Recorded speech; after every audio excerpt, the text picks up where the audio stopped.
just to show how much of the firing pin is exposed while it's stuck, like right now.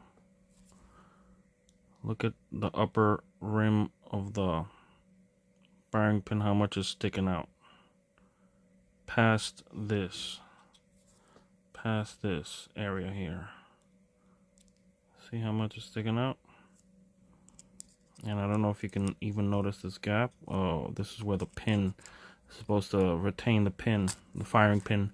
The retaining pin for the firing pin is supposed to, you know, be inside that area. Right now, that's how much is exposed. And then when I get it unstuck, okay, look how much is supposed to be exposed. That upper part here is supposed to be at level with this.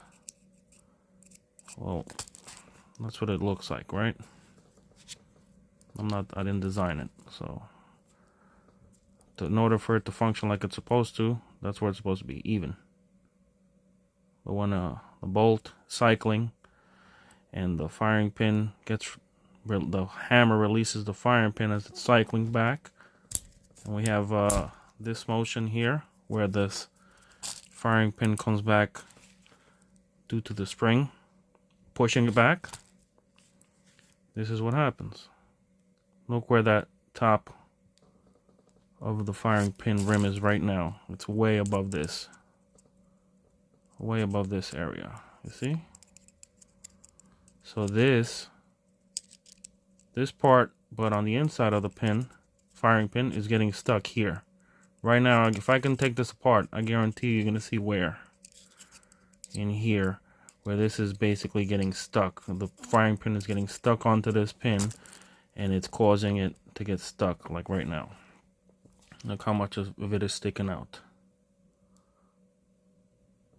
When I push it back, look how much is supposed to be sticking out. And it's working fine. But right now, probably stuck a little bit.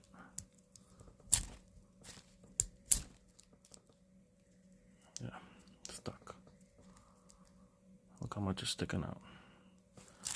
So it's getting, this firing pin is getting caught onto this retaining pin.